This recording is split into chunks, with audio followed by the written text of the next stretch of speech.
everybody, and welcome back to the Cinefile, the podcast celebrating cinema one film at a time. Each week, my co-host Jake Beal and I break down a film, discussing anything from mise en scène to scenes you missed.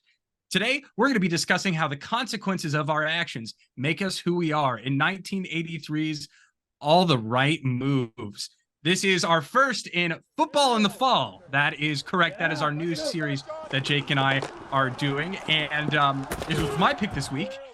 And I look, basically, for the folks at home, the reason I picked this movie is because I Googled, okay, what are some great football movies? Because Jake and I were basically going to pick the same ones.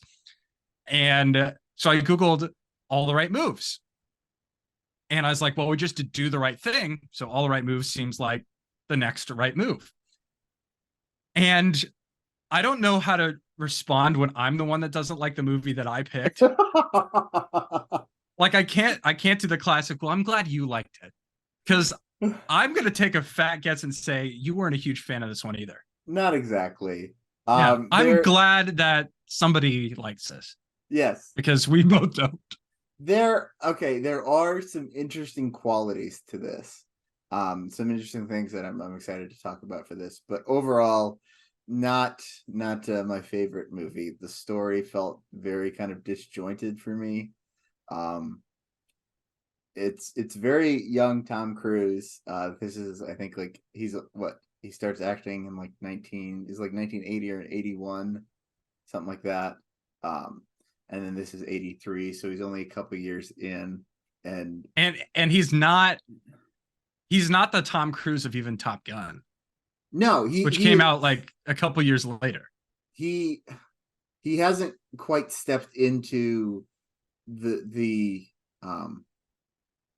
archetype or the persona, shall we say, that we've kind of come to know him as. So it's interesting to see him pre-stardom, if you will. Pre-Scientology. I looked it up because I was like, I know it was either the 80s or the 90s, and it was late 80s, early 90s is when he got indoctrinated. Okay, so this is pre-indoctrination. Mm-hmm. And honestly, I didn't think he was that atrocious.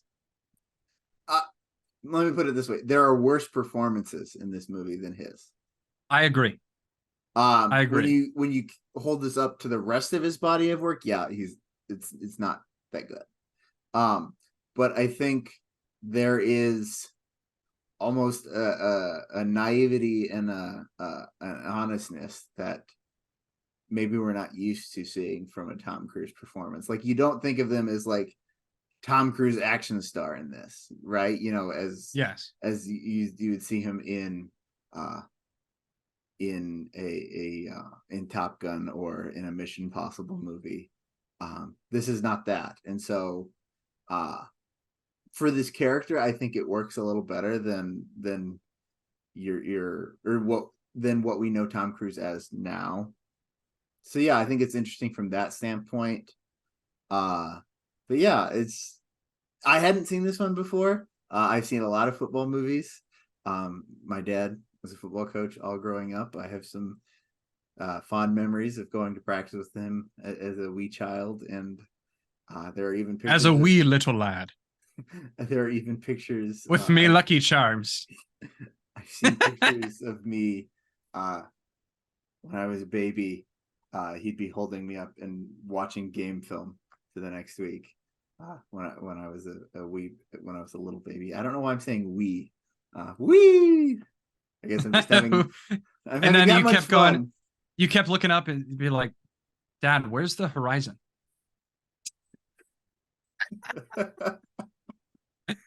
For those of you that don't know, John Ford, that is a John Ford quote, and John Ford is Jake's favorite director. John Ford said to a young Steven Spielberg, that was his advice on filmmaking was knowing where the horizon is and knowing why it should be there. To put it in a PG sense, this is a family show. He was not a PG person. This is a family show. Watch the end of The Fabelmans, or just Google Steven Spielberg telling that story if you want the full effect. Yeah, so one of the things now that I've learned is that sometimes you can't trust the internet. Because so I picked this movie and I like Tom Cruise. I think he's a nut, but I think he makes a damn entertaining film. And so I was excited to see him in like a different setting. This was young Tom Cruise, and he's a football player. And there's potential here. Mm-hmm. One of the things that I'm excited to kind of talk about a little bit today is the way in which we execute a story, because there is so much potential here for a great narrative. And you see bits and pieces, but it is not well crafted. Mm-hmm. And so you can have all of the pieces to a great story, but if it's not told in a good way, it's not going to be any good. Yeah. And so I watched this and I was like, I kind of knew pretty early on, I was like, this is not going to be I would count this as a football movie. It is. It is very much a football movie, but I was like, this is not going to be something that Jake and I are going to like. I was like, are we even going to have stuff to talk about? Because the performances, in my opinion, were pretty forgettable. The story was really weak. And so I find it interesting that it's endearing that this is one of the top football movies, which either means that there aren't a lot of football movies or that people just, I mean, look, this is early 80s. It's like almost like a B film, like a B movie. Yeah. Early 80s. It's got a young Leah Thompson. It's got a young Tom Cruise. It's got a Craig T. Nelson, aka Mr. Incredible. Who this is like Craig T. Nelson, like you pointed out, yes, he is famous to our generation as playing Mr. Incredible or voicing Mr. Incredible. But one of his biggest roles, especially in our parents' generation, he had a long-running TV show called Coach, where he played a football coach. I believe did he really? Yeah, I believe he's a college football coach. My dad, I know Dad watched the series when it was on. Shocking. My football coach of a dad watched a series called Coach. And he did that. He actually was a precursor to that Leonardo DiCaprio meme where he goes, and he's like pointing at the screen. That's your dad. Yeah. Your dad was like, "Hey, I know that play." No, that's my dad. Every time someone lines up with 12 men on the field. My dad. Okay, my dad knows a ton about football. I say this as I learned most of what I know about football from my dad. But to sit there and watch a game with him, he's not one of those people that like tells you what's going on every play. Like he'll have little comments here and there, but he's usually pretty quiet. But my dad will come unglued if someone lines up with 12 men on the field. Like he just loses his mind. Well, yeah, because that's like so easy to I know not have happen. And like before anyone's even set, like they can be in the huddle and my dad's like, they got 12 men. And I'm like, after 35 years, do you just know this inherently? Like, can you just like feel in the air? Feel the amount of people. Could you reach out with the force and be like, there's one too many people on this football field? Yeah. He's like, the testosterone levels are too high. I don't know what it is, you know? Yeah. And so this movie, I think a great place to start is the story. Yeah. So for basically a TLDR is that there's a character who is he's a cornerback. Mm-hmm. He's a cornerback played by Tom Cruise who wants to go and get out of this town. Yeah. And like a steel mining town, and wants to get out of the town and go play football collegiately. And so he's kind of gotten a couple of offers, but it's not exactly a school he wants to go to. And so he's like, oh, this game that we're about to play is about to change everything. And they go and they play this game and they lose off of an idiotic play call. In my opinion, yeah. like a really stupid play call. It is a dumb play. And then Tom Cruise basically calls it out and he gets kicked off the team. And so then he thinks that his career is ruined. He's not going to be able to go and get out of the town or do anything. All of his plans kind of fall through. And then at the very end, he's starting working with the steel mill and or coal mine. No, it's steel. It's a steel mill. Yeah. It's a steel mill. And he starts working for the steel mill. And then the coach comes up to him and says, hey, actually, I want you to come play with me at Cal Poly. Because even though he called the stupid play, he's a college football coach now. Yes. So first off, that was the dumbest play, and it was 100% his fault. Yeah, and I know bro was in a mood. Okay, they make a goal line stand, and they've got the ball at, let's say, the 3-yard line, the 2-yard line, the 3-yard line, somewhere in there. Yeah. With what, 6 seconds left? Yeah, and it is pouring down rain. Like, I've played in some bad weather football games before. That, like, was the worst rain I've ever seen. Like, it was like yeah, I was like, bro. Like flooding the field. Like, Jordan Wolf, what is your deal, man? No. Get a better forecast. Yeah, get a better forecast. We know you control the weather, Jordan, even though you say you don't. You see him like maniacally, like, hey. But yeah, so the weather is terrible. So why you would even try to hand the ball off there? First off, like, if you have enough room, take a knee. Like, okay, take a knee on the 1. I wasn't keeping track of what the score was when I was watching it. If they took a knee, even if they took a safety, yeah, it would not have. Because someone says they're in the bar. There's a scene in the bar, and the stereotypical small town bar, that the only bar it's in this town, and everyone hangs out there. The one guy's like, yeah, you should have just took a safety. Which, yeah, he should have. That would have been plausible. Or even just like run a quarterback sneak. Yeah. Like, take one of, you're gonna have to make 2 exchanges in the play they run, because they hand it off to the running back. Take one of those out and just run a quarterback sneak. And even if they fumble the exchange, like, somebody's gonna fall on the football. Yeah, like, do anything, but try and do. I mean, and it wasn't even a handoff. Like, they didn't even hand the ball off. Like, it was just kind of like, it was like a shovel pass. It was. Yeah. And so, hell, so Tom run Cruise, around in the back of the end zone and chuck it out of bounds after 6 seconds.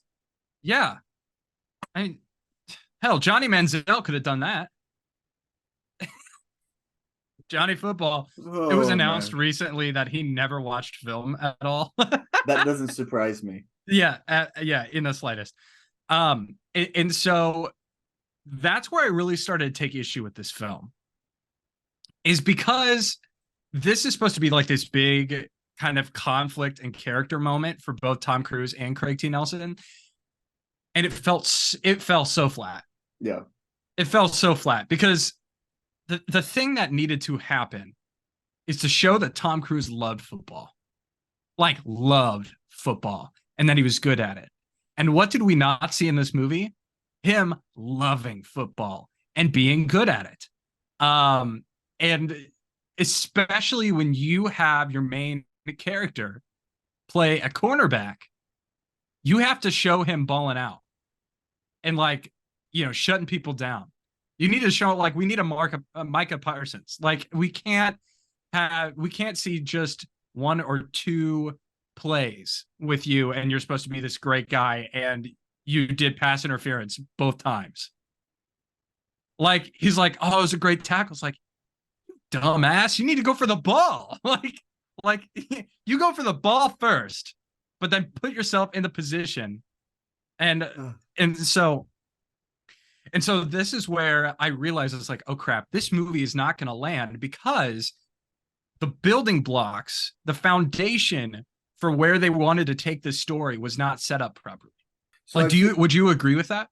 I'd agree with that. I find it interesting that you say that he loves football, because I don't know if it was just like the way it came off, and maybe he was supposed to love football, but I took it as he doesn't necessarily love football.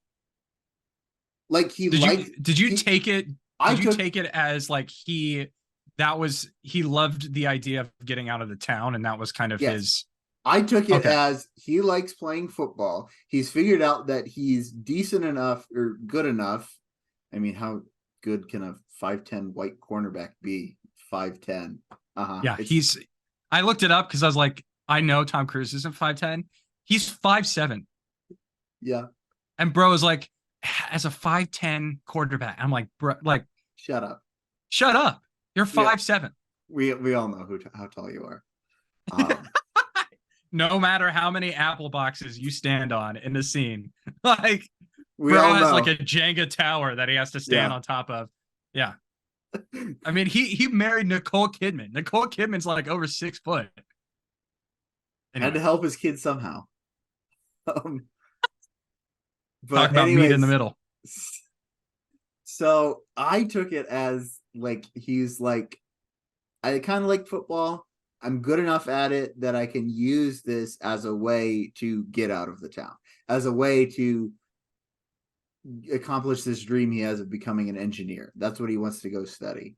Um, so I took it more Interesting. in Okay. that vein, especially because this seems like a very like downtrodden movie. Like you don't see like the characters find a lot of joy in things in this movie. You know, Yeah. like And I think that is also reflected in even the cinematography, in the way yeah, it's shot too. the coloring especially. I think Mhm. color is really really interesting in this movie. Because it's all very like dull and gray and muted, but then there's like one color that stands out. Like it really struck me in some of the Yellow? practice. Yeah, well, it changes from scene to scene. I see what you're saying. But there's it struck me the first time when it was they were at practice and everyone's covered in this like gray mud and they have these like dingy like white uniforms but they're not like bright white and the sky is gray and like everything's just kind of blah out, but then there's these bright yellow helmets and the coaches is wearing a bright yellow hat and a yellow raincoat, and it's that color, there's that one color that just grabs you. And I don't know if it was just an aesthetic choice.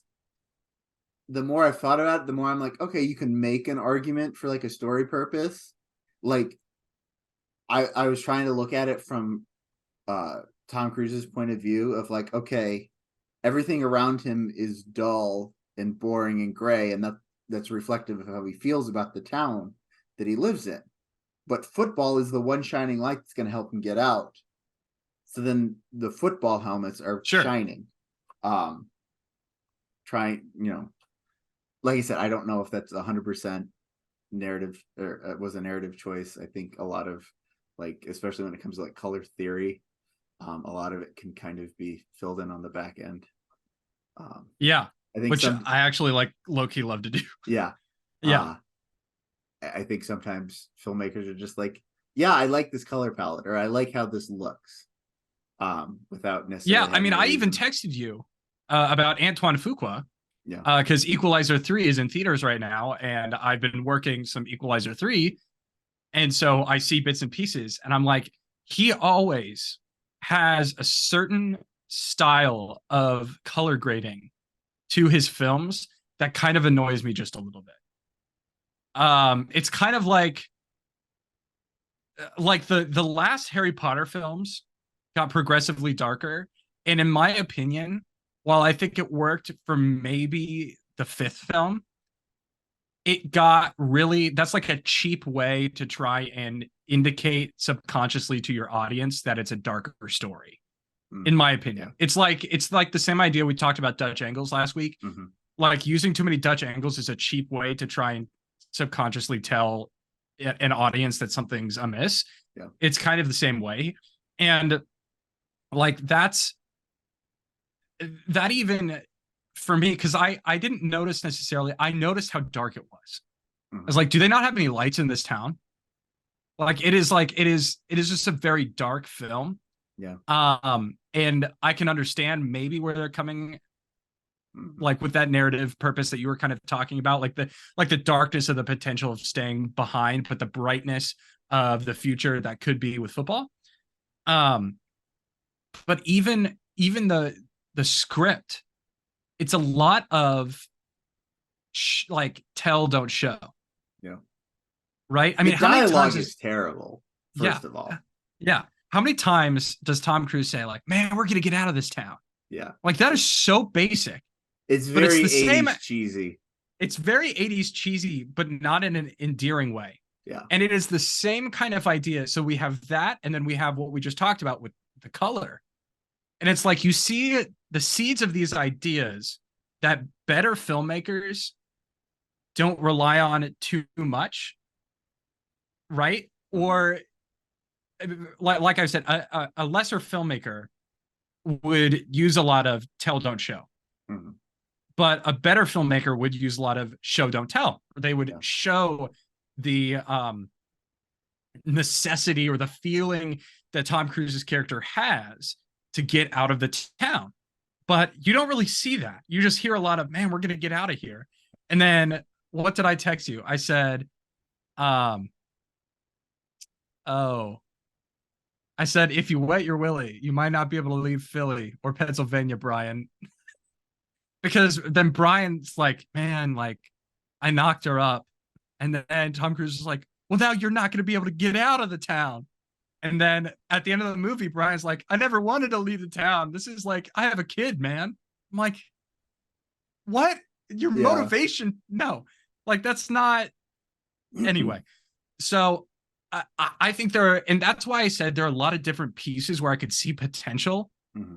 but it's almost like a kitchen sink of ideas in a way, right? With the color theory, with the lighting, with the dialogue, and the way in which the story is being told. All of these, somebody could maybe make something out of this, but it's just individual pieces on its own. Because when you go into a movie where it's not action oriented or it's not based off of any other prior story, the audience needs to have a reason to stick around and watch.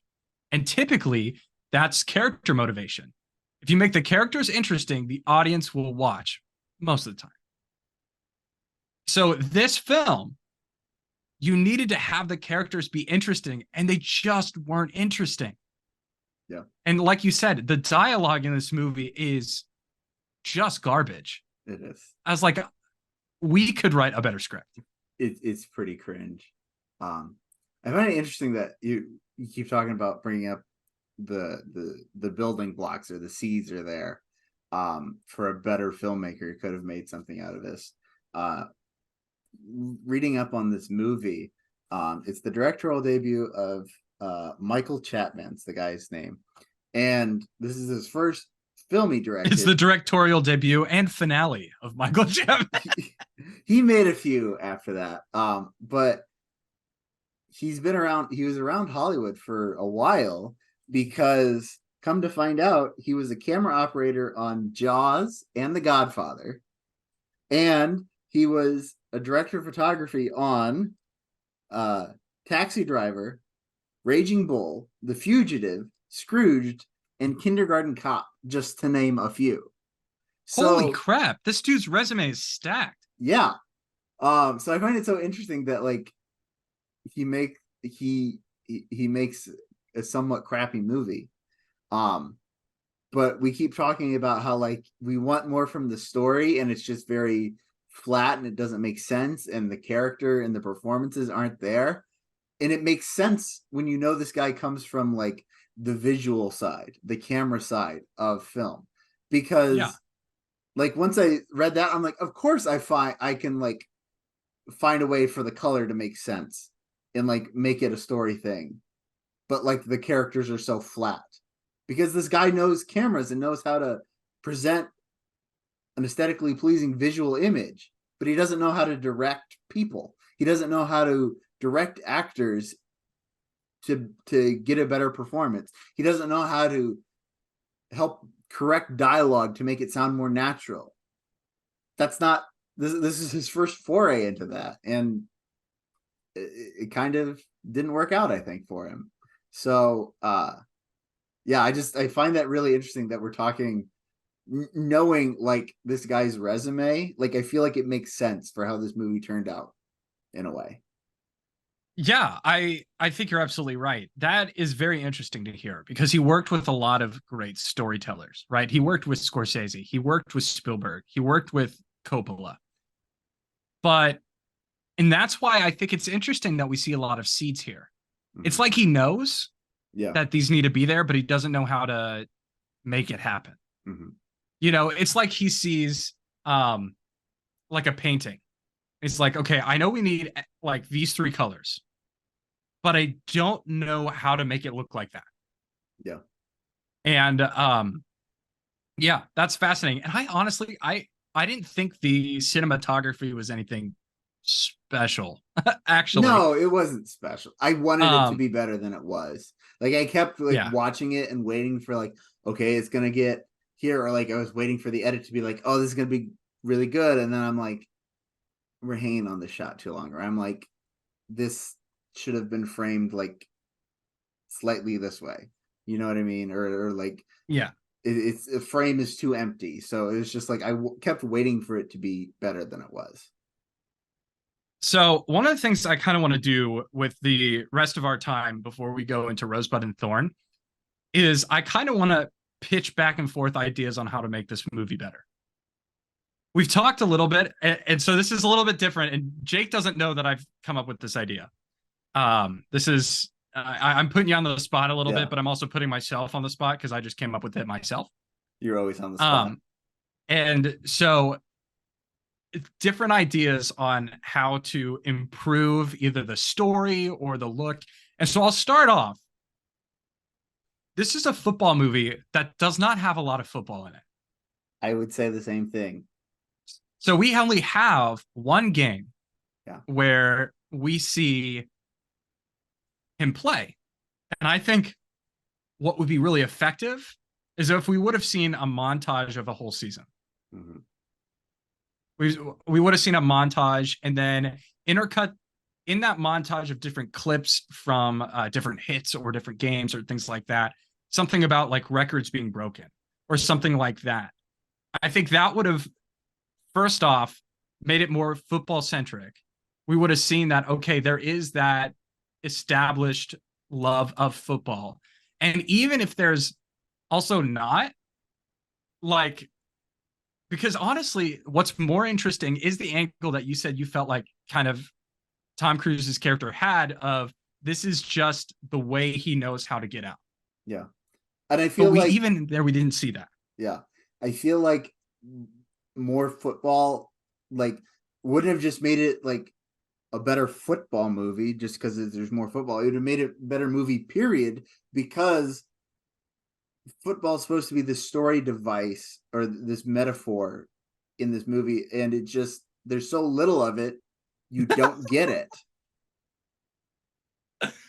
Yeah, you forgot to put in the building blocks for the metaphor, but you still wanted the metaphor. Exactly. like it's supposed we keep hearing that Tom Cruise is this good football player, but you don't show us that he's a good football player. Yeah. And I think, you know, to show us that he's a good football player and like that they're on a winning streak or whatever in a montage, to then like intercut that with him like going through the mail for like offer letters or like, I don't know, some way of like conveying some kind of narrative way of visually conveying like he's just doing this to get out, you know? Yeah, I mean, you could have even had him like walk up to a calendar, as basic as this sounds, but even for this movie, it would have been like totally fine to walk up to a calendar and like count off the days. Yeah. You know, literally count off the days until decision day, or, you know, like I'm getting out of here. But you're absolutely right, because apparently this is a pretty good football team. And the only reason we know that is because at this pep rally, which is such a freaking cringe 80s pep rally, but at this pep rally, they're like, yeah, we're this great football team and all this. And so we are told, as the audience, we are told that we are witnessing a good football team. But the only thing I've seen them done is dance in their underwear and lose a football game. and lose a football game. And They play one game and they lose. Yeah. So I'm so worked up that I actually spit on the camera. I don't know if we'll be able to see that in the edit, but if you saw that in the edit, like, anyway, yeah. So we have this great football team that we've never seen really before. We have a great player who part of the whole premise of the movie is that he gets kicked off the team. And so we don't even see him play, and we see kind of him rebel.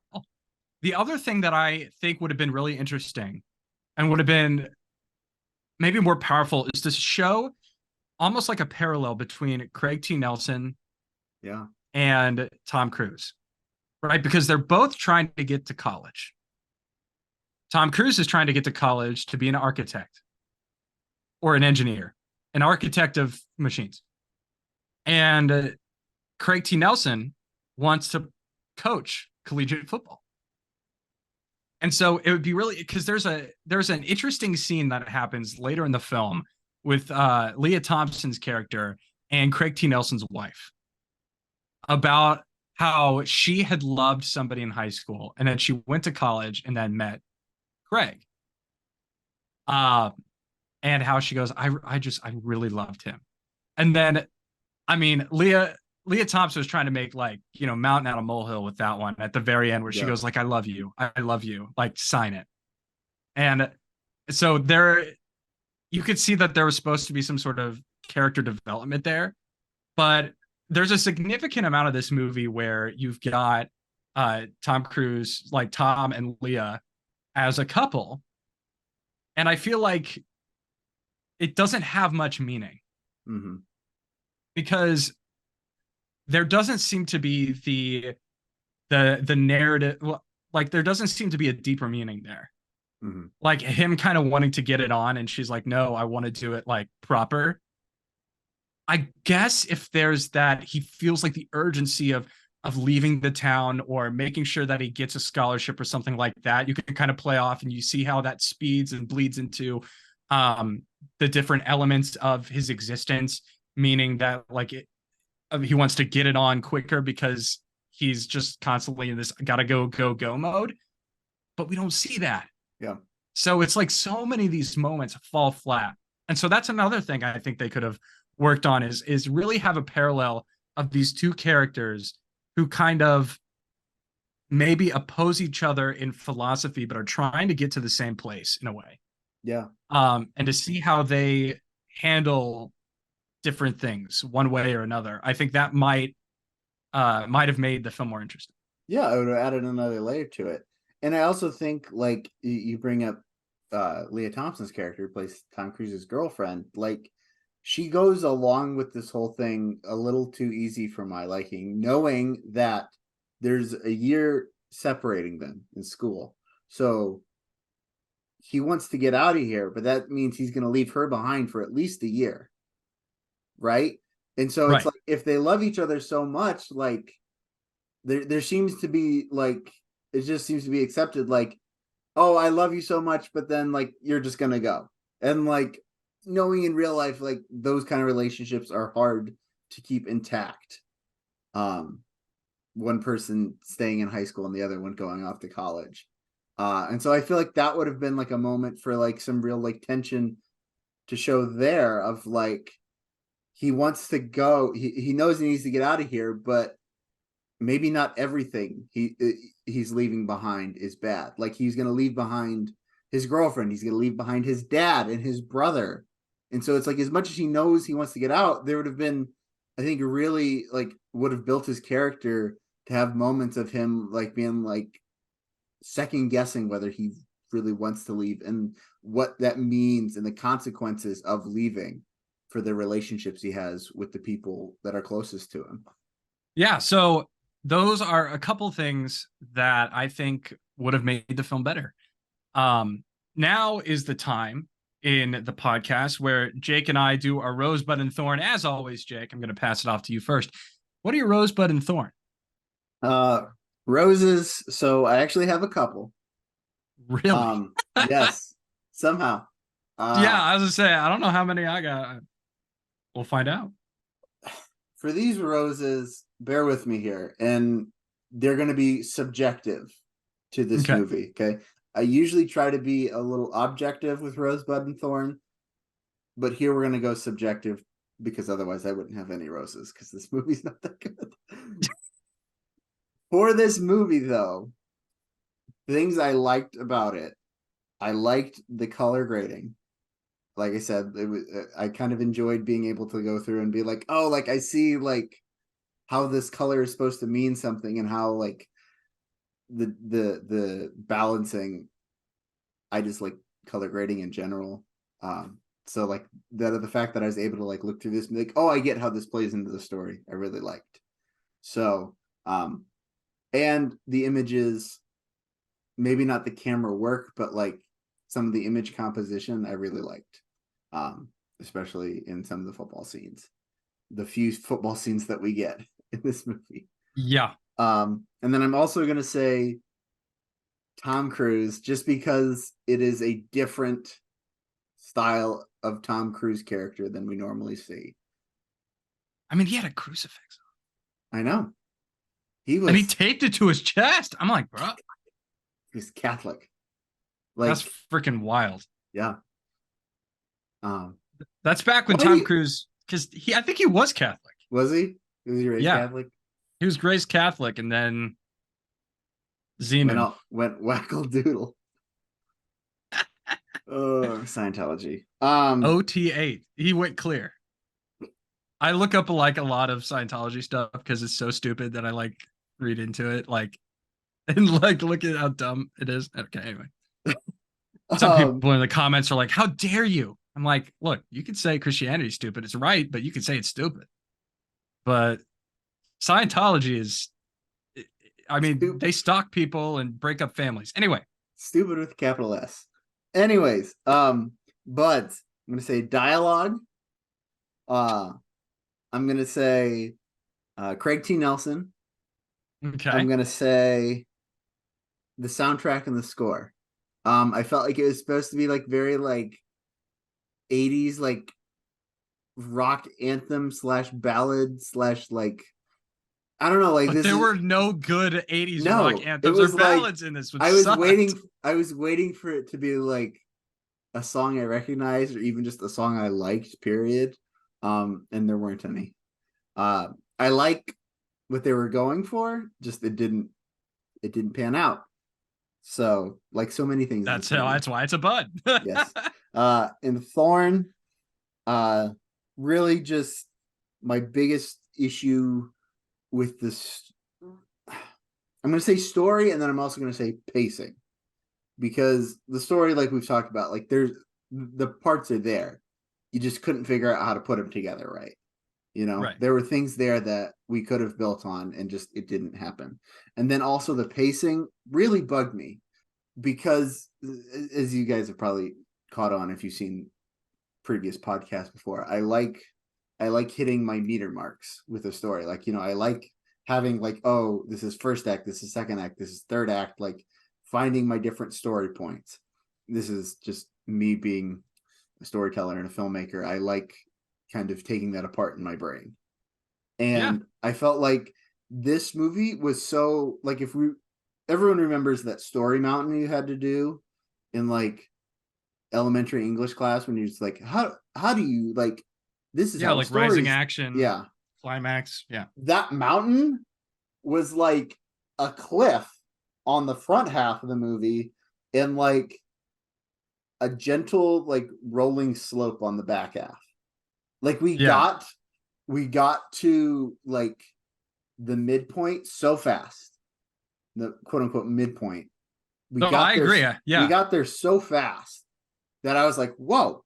And then like the descending action was just like bleh. Or like even there was like there wasn't even any like rising action from the midpoint to the climax. Like, Yeah, that was literally. You're there absolutely wasn't right. a climax almost.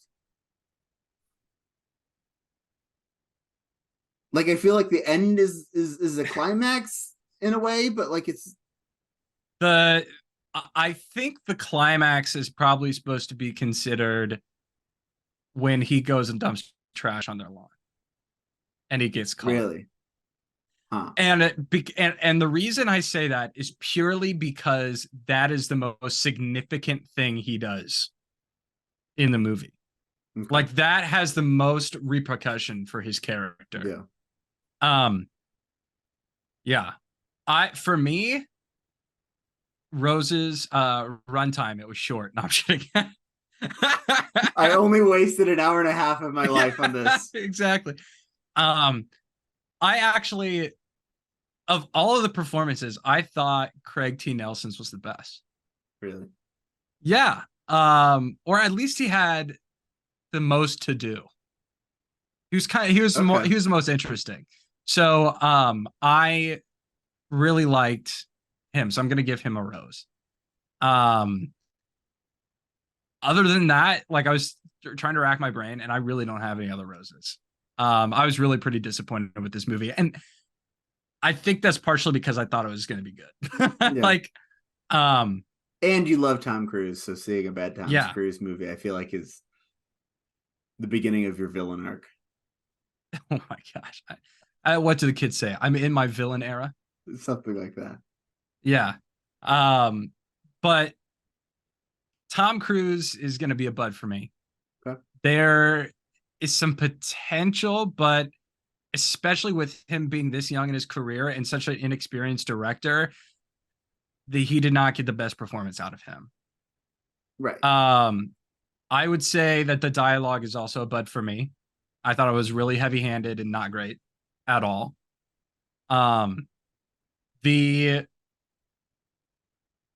My thorn is going to be story. And I was like wrestling between if it was going to be a bud or a thorn.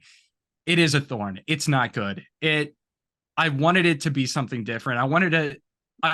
Every time I go into a movie, I like to equate movies a lot of times with like parables, right? Or life lessons, something that you can learn from. I didn't learn anything from this. Now, granted, it's the obvious, don't be stupid, stupid. But I already knew that. Now, am I sometimes stupid? Yeah, because I'm stupid. But to not be stupid, stupid in this is to just not dump trash and get caught. I mean, these guys, they weren't even in high school anymore, and they went to the coach's house. Like, this isn't the Super Bowl. Right? You didn't decide to throw the ball when you had Marshawn Lynch. Like, you didn't decide to do that and get picked off and lose the game. And they went and spray painted his house as like for sale because he's a loser or whatever it said on there. And they slashed his tires.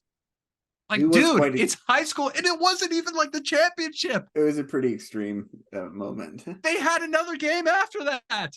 Yeah. What's the deal?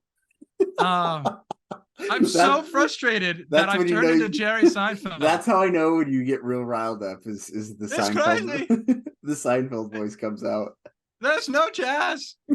There's no jazz in this. What's the deal? And so it didn't make sense. So I guess that's why that was the climax. But that story, like the story just didn't work. Yeah. I wanted something from it. This literally is like if somebody, have you ever seen October Sky? No. Okay, we'll have to watch that for the pod sometime. But it's with Jake Gyllenhaal. It's in the 90s. And it's a great movie. It's about a kid who like idolizes Werner von Braun. And he goes and he does this science fair project and it's really, really good. And then like I think he meets Werner von Braun or something like that. But it's all about him being smart enough and he needs to leave the town. Okay. Because it's a coal mining town in Virginia. I think it's West Virginia. And this was like somebody playing telephone with the cliff notes or like synopsis of that movie. So like somebody literally played said it to somebody else, said the synopsis to somebody else. Then somebody else went, slept on it, then went the next day to a first-time director and is like, tried to explain October Sky to them. But instead of science fair, it's football. And that's what it was. Yeah. So it just, I wanted it to be more. Yeah. And it just wasn't there. So all of that to say, the story is going to be my thorn. And I really did not like the lighting in this. Okay. I'm a bit particular with lighting. Mm-hmm. And it's like, this town, it needed to be a coal mining town because they needed a freaking coal to power the damn lights. They had no lights. So, and it's okay for me to get this mad because I picked the movie this week. So anyway, that's my Rosebud and Thorn.